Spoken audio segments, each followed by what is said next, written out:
Hello students, how are you? कैसे हैं आप? Very good students.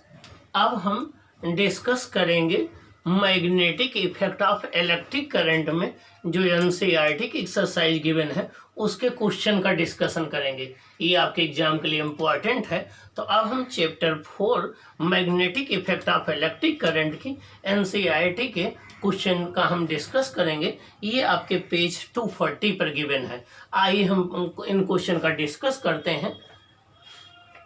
NCERT exercise first question given है, which of the following correctly describe the magnetic field near a long straight wire.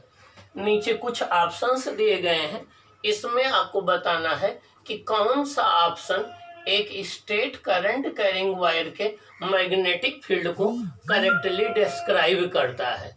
आइए देखें, पहला option है the field consist of a straight line perpendicular to the wire.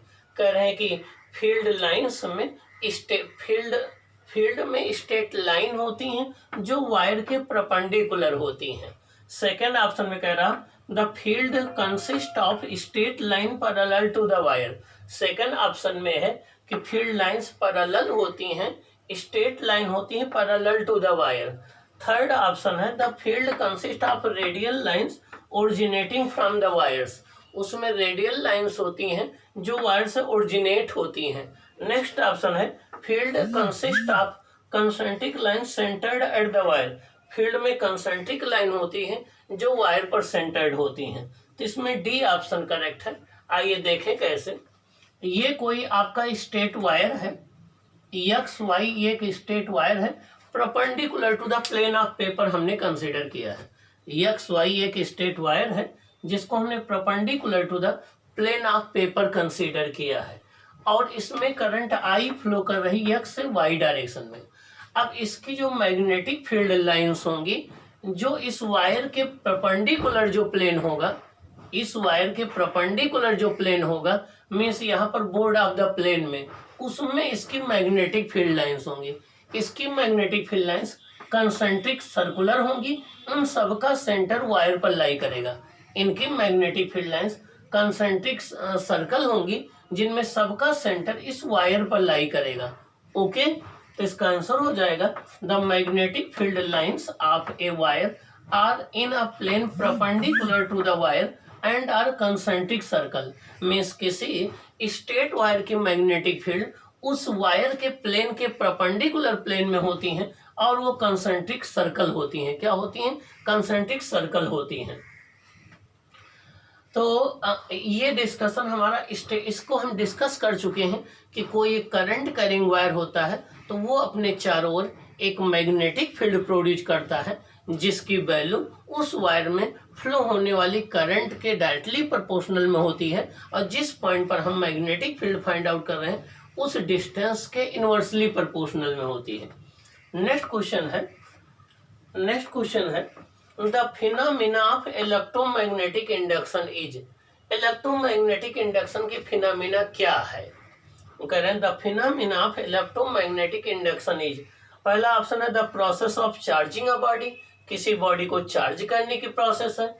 B option है the process of generating magnetic field due to a current passing through the coil, जो है वो आपका magnetic field generate करने की process है किसी coil में करंट फ्लो कर करके। Next, producing induced current in a coil due to the relative motion between the magnet and coil.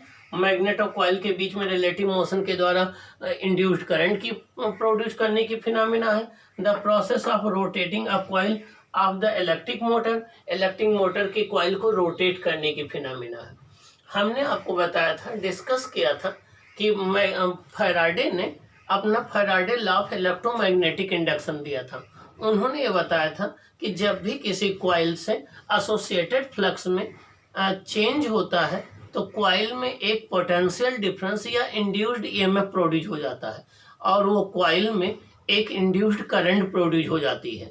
तो किसी भी कॉइल में मैग्नेट और कॉइल के बीच में रिलेटिव मोशन की वजह से मैग्नेटिक इंड्यूस्ड करंट को प्रोड्यूस करने की फिनोमिना को इलेक्ट्रोमैग्नेटिक इंडक्शन कहते हैं। किसी कॉइल में इंड्यूस्ड करंट प्रोड्यूस करने की फिनोमिना को किसी मैग्नेट और कॉइल के बीच रिलेटिव मोशन की वजह से, उसको हम क्या बोलते हैं? इलेक्ट्रोमैग्नेटिक इंडक्शन बोलते हैं। क्या बोलते हैं? इलेक्ट्रोमैग्नेटिक इंडक्शन बोलते हैं। तो इसका आपका हो जाएगा सी ऑप्शन। क्या हो जाएगा? सी ऑप्शन हो जाएगा। The process of producing an induced current in a coil due to relative motion between coil and magnet is called electromagnetic induction। Means किसी कॉइल में इंड्यूस्ड करंट प्रोड्यूस करना मैग्नेट और coil के बीच रिलेटिव मोशन के द्वारा, उसी को हम इलेक्ट्रोमैग्नेटिक इंडक्शन या EMI बोलते हैं। क्या बोलते हैं? EMI। आप लोग 12th क्लास में चैप्टर 6 स्टडी करेंगे इलेक्ट्रोमैग्नेटिक इंडक्शन। आइए देखें। The device for producing electric current is, पहला है जनरेटर, दूसरा है गैल्वेनोमीटर, तीसरा है अमीटर, नेक्स्ट है मोटर। तो आपको पता है कि AC जनरेटर, DC जनरेटर या AC डायनामो या और DC डायनामो से हम करंट को प्रोड्यूस करते हैं। तो करंट को प्रोड्यूस करने की डिवाइस जनरेटर या डायनामो होती है। गैल्वेनोमीटर किसी सर्किट में करंट के प्रेजेंस को और उसकी डायरेक्शन को डिटेक्ट करता है कि सर्किट में करंट प्रेजेंट है या नहीं प्रेजेंट है। प्रेजेंट है तो किस डायरेक्शन में फ्लो हो रही है। और अमीटर जो होता है, अमीटर करंट को मीजर करता है, किसी सर्किट में फ्लो होने वाली करंट को मीजर करता है। और मोटर जो है ये इलेक्ट्रिकल एनर्जी को मैकेनिकल एनर्जी में कन्वर्ट करता है। तो इसमें करेक्ट ऑप्शन आपका ए हो जाएगा, जनरेटर या डायनामो। आइए क्वेश्चन नंबर 4 देखते हैं। At the time of short circuiting the current in the circuit, इसका ऑप्शन है सी, इंक्रीजेज हैविली। हमने आपको डिस्कस किया था कि जब भी लाइव वायर और न्यूट्रल वायर आपस में टच हो जाते हैं तो सर्किट का रेजिस्टेंस वेरी लो हो जाता है, current all of sudden increase कर जाती है। इस फिनोमिना को हम शॉर्ट सर्किटिंग कहते हैं। तो शॉर्ट सर्किटिंग में रेजिस्टेंस डिक्रीज हो जाता है, करंट इंक्रीज हो जाती है। इसका होने का कारण क्या होता है? इसका होने का कारण ये होता है या तो लाइव वायर और न्यूट्रल वायर का इंसुलेशन हट जाता है, वो एक दूसरे से टच हो जाते हैं, तब शॉर्ट सर्किटिंग होती है। या तो जो है कभी कभी ओवरलोडिंग होने जाने की वजह से भी शॉर्ट सर्किटिंग होती है। शॉर्ट सर्किटिंग में रेजिस्टेंस 0 हो जाता है, current all of sudden increase हो जाती है। ओके, तो इसका ऑप्शन सी हो जाएगा। At the time of short circuiting the resistance of the circuit decreases and current increases. Okay, आइए अब हम क्वेश्चन 5 डिस्कस करेंगे। ओके, क्वेश्चन नंबर 5 में अब हम देखेंगे कि अभी आपने शॉर्ट सर्किटिंग देख लिया।